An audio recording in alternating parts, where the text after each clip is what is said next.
여러분 반갑습니다. I'm Kwon-sowa and this is K-Culture Dive. Join us in taking a deep dive into the heart of Korean culture, from K-entertainment to AI news, K-culture and photos, and in our Hallyu People segment today, we invite a new media artist. So with that, let's dive in.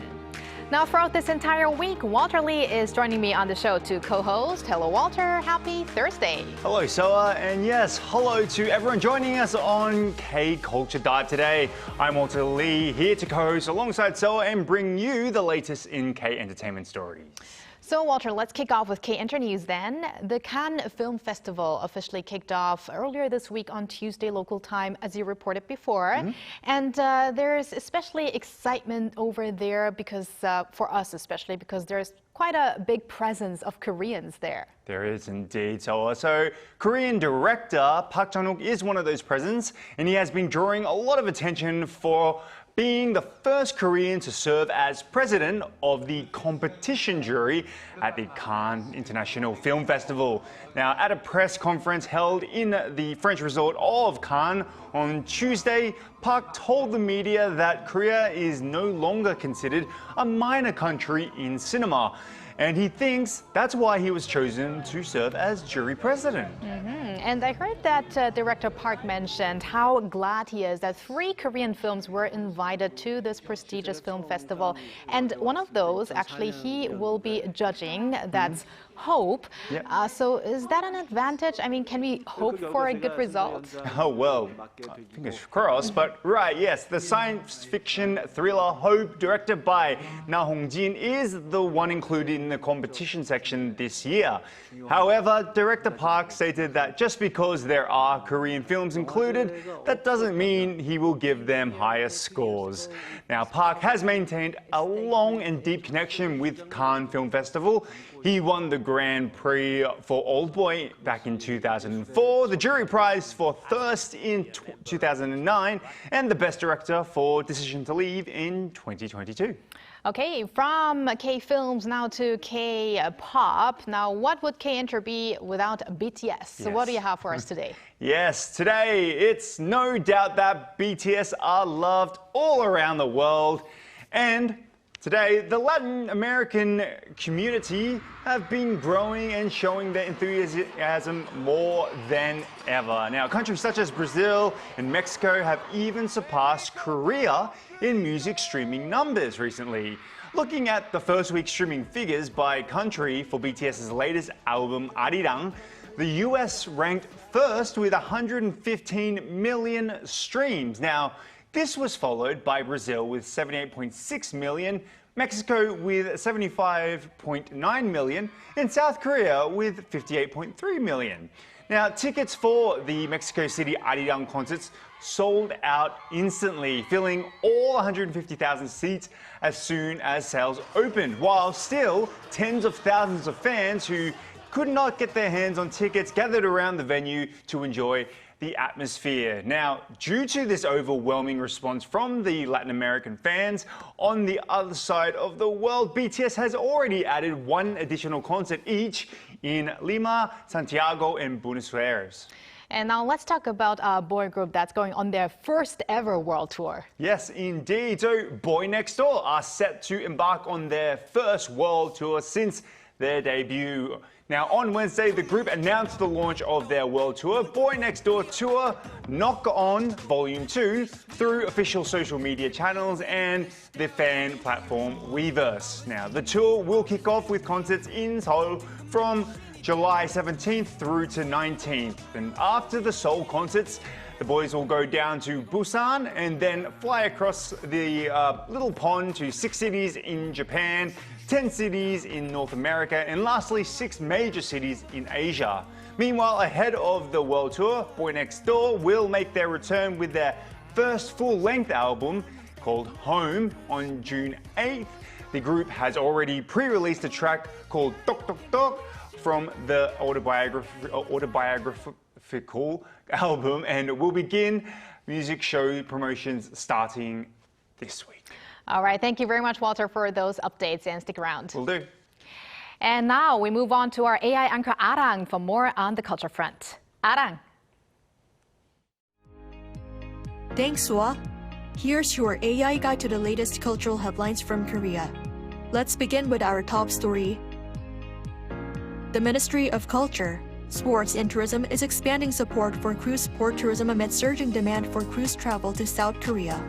The ministry will inject 3.4 billion won, or roughly $2.3 million in supplementary funding, to streamline immigration procedures and develop tourism programs for cruise passengers during port stays.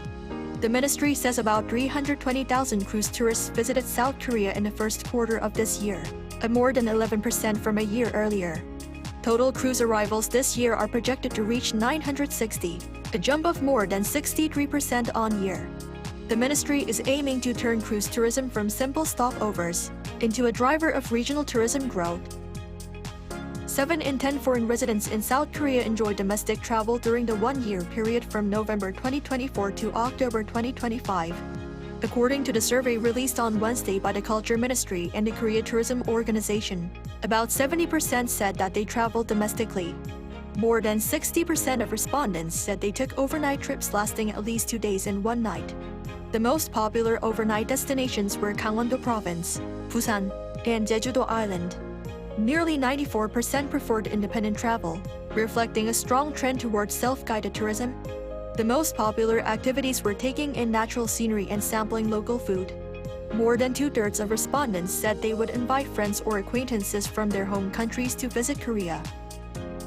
Seo Kyung-dok, a professor at Sungsin Women's University and a passionate promoter of Korean culture, is launching a global campaign to correct Korean language spelling errors at major sites worldwide. That's as Korea marks King Sejong's birthday on May 15th. Seo plans to work with travelers and online users through social media to identify incorrect Korean signage and translations at airports, tourist attractions, museums, and galleries around the world. He plans to collect reports through Hangul Day on October 9th, before requesting corrections to relevant institutions. Seo says growing global interest in K-pop, K-dramas, and K-food makes this the right time to further promote the Korean language worldwide. That's all from me. Turning now to a quick look at more K-culture stories making headlines today.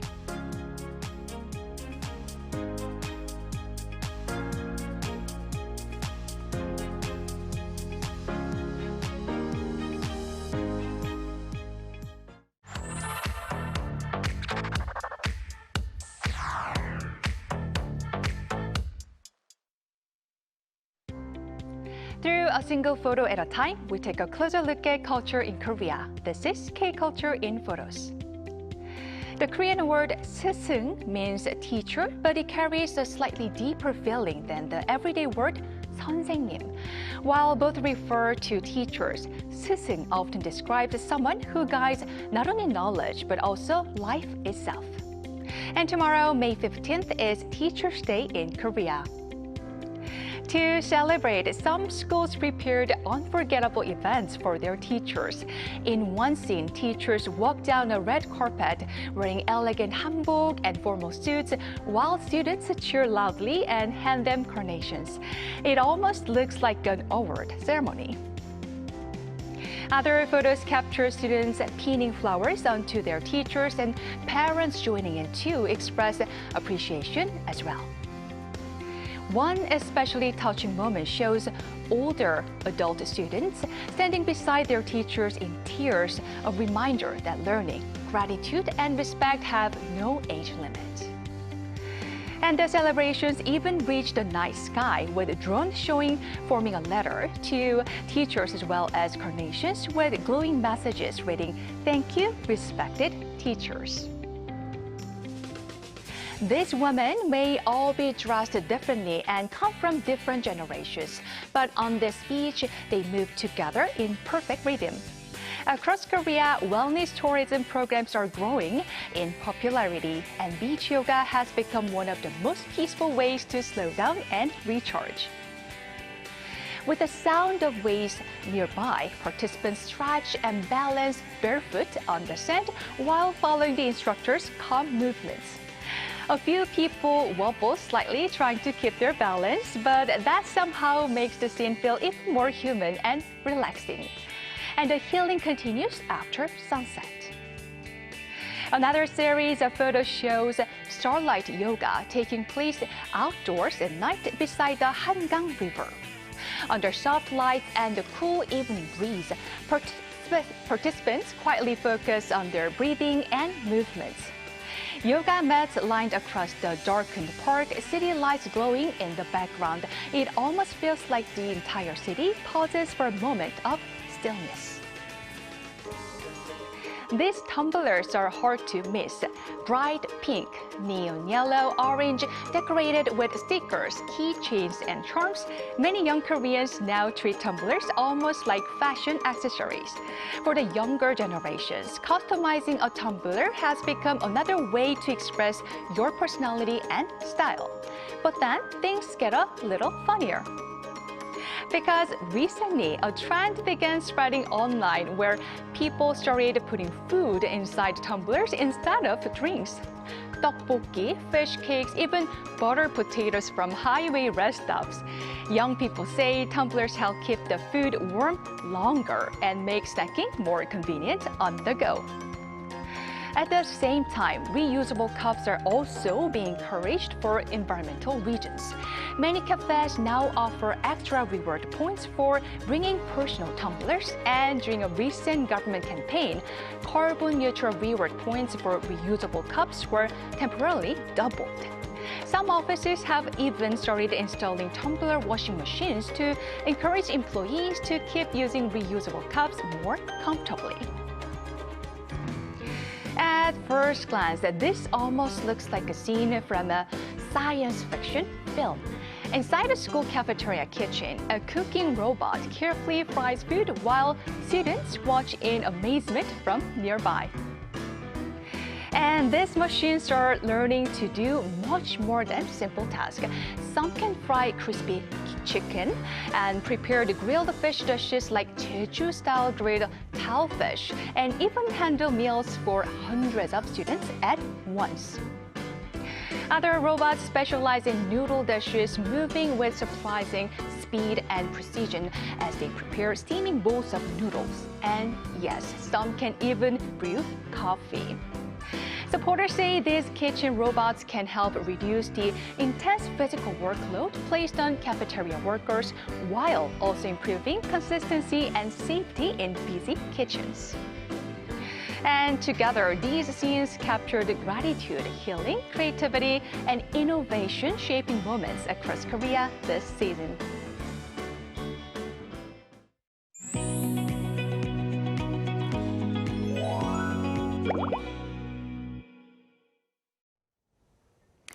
An extraordinary and unprecedented achievement has recently taken place at the University of Oxford's Ashmolean Museum, one of the world's oldest university museums, where the doctoral thesis of a Korean contemporary artist has been permanently acquired. Presented as a 10-meter-long hanji scroll, this remarkable work was created by Dr. Lee Jin-joon, an acclaimed media artist and professor at KAIST's Graduate School of Culture Technology. Today, we'll learn more about this unique project, its artistic significance, and Professor Lee's broader creative world. So please join me in welcoming him into the studio. Hello, Professor Lee. Hello, Professor. Hi, good to see you here.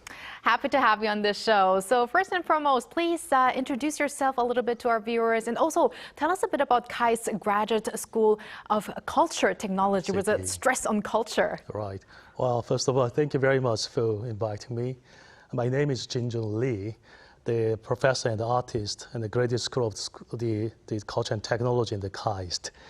The KAIST, also I'm leading the KAIST Art and Technology Center now. When people think KAIST, normally they usually think about science and engineering school, but our Graduate School of the Culture and Technology is a little different. For the past 20 years, it has been a place where technology meets art, design, culture, and humanities. In that sense, it seems like the same spirit to the MIT Media Lab. Mm-hmm. In my own work, I often use AI, data, sound, and immersive media. I use them to ask how our senses and experiences are changing today. For me, technology is not just a tool, it is a medium that makes us ask again how we understand the world. I make artworks, but also I study the theory and history of technology. I'm especially interested in how we use AI and why critical thinking is becoming more important than before. That is interesting. So, Professor Yi, let's talk about your work that I mentioned in the opening. It is a doctoral thesis, Yep. but you wrote it not in a conventional book, but a hanji scroll. It's 10 meters long. So, why did you use this format, and also why was it hanji?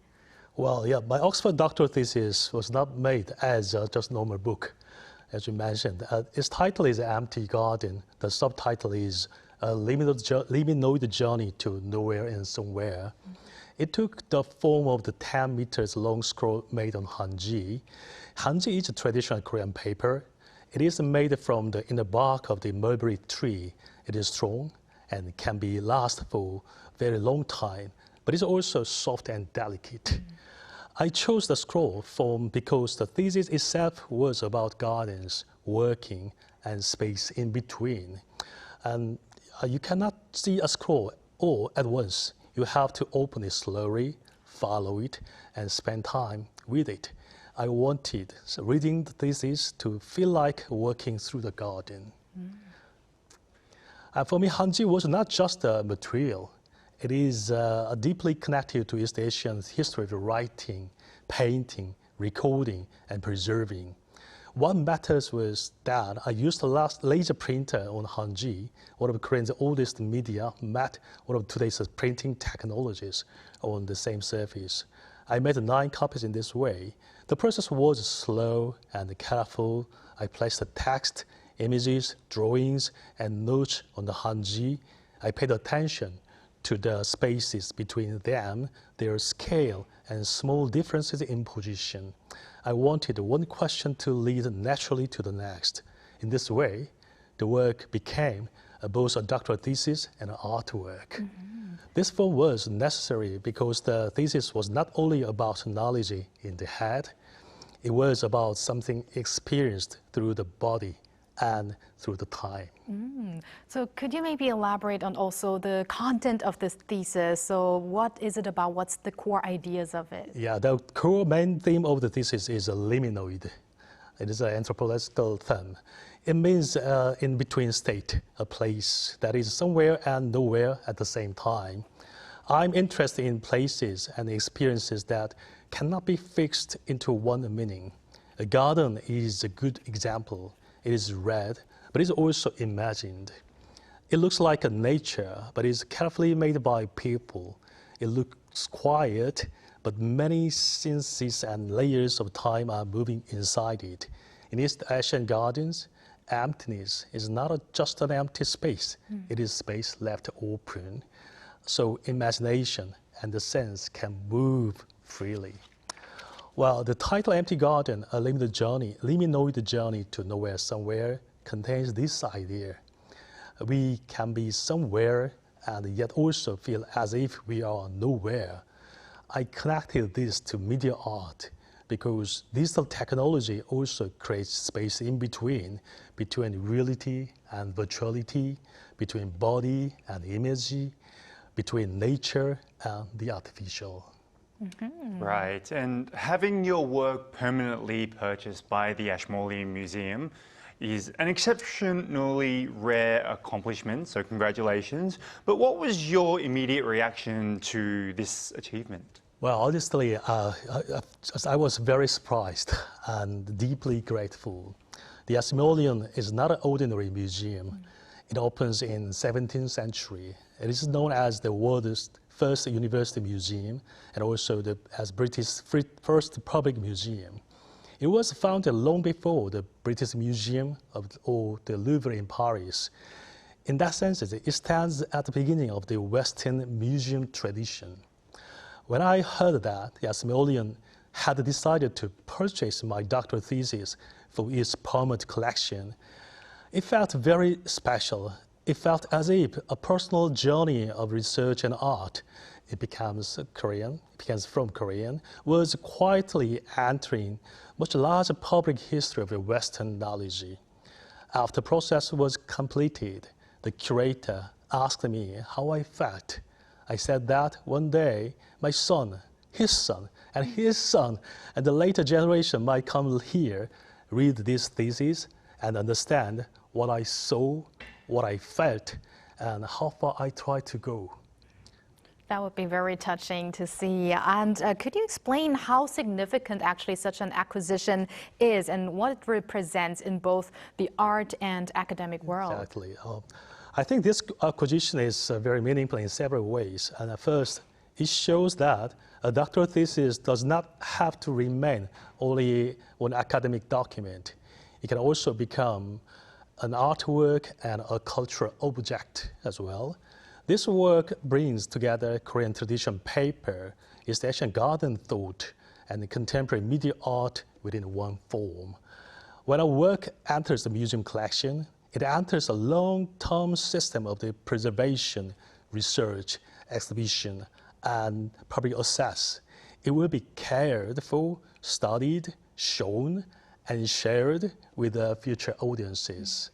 So I do not see this only as just personal honor. I hope it can also help us think again about Korean art, research through practice, and the relationship between art and scholarship. People often talk about the Renaissance figure, but I feel closer to the East Asian artist-scholar tradition, literati, where art, technology, poetry, philosophy, and humanistic thought were not separate. Right, and looking beyond your hanji thesis, you have created a wide range of sculptural and artistic works as well. Are there any particular pieces that especially you're attached to or would like to introduce to our viewers at all?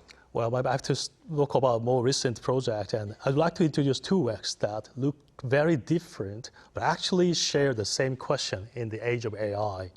One is 9 Reincarnation series.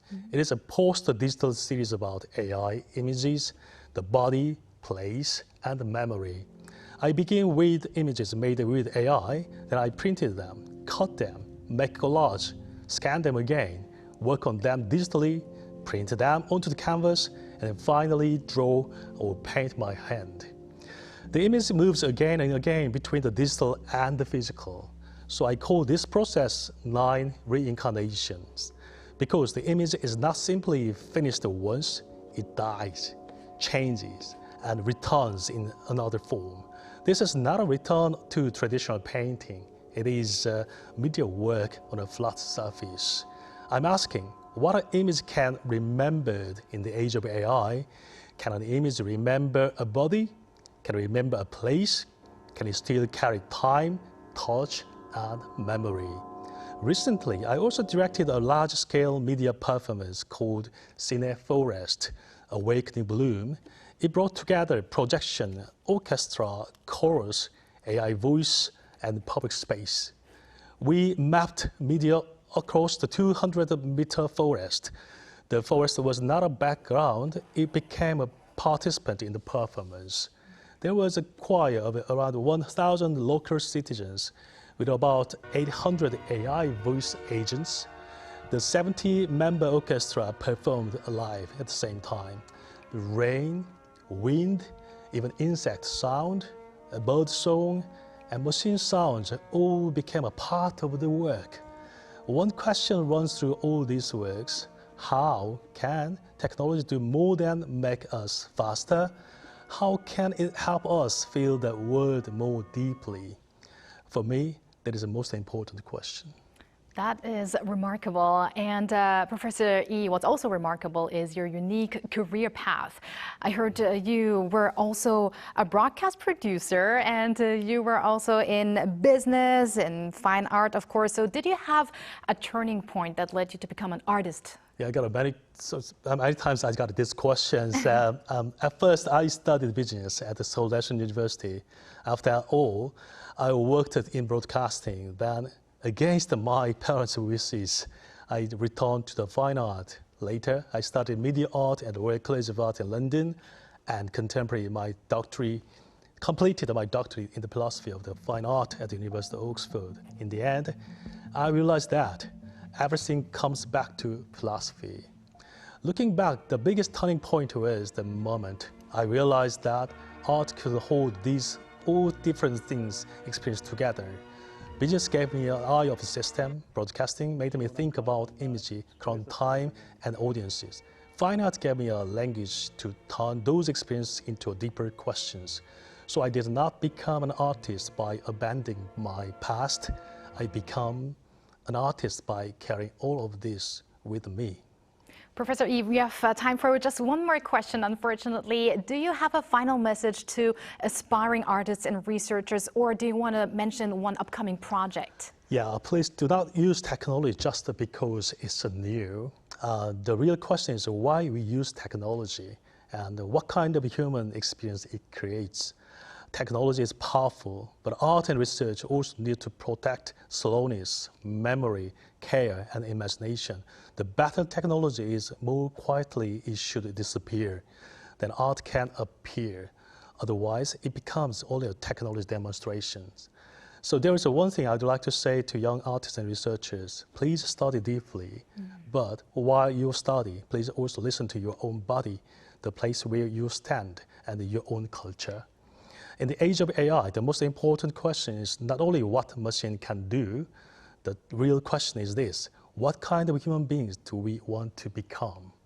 So we need a courage to stop sometimes, stop, breathe, and stay where you are.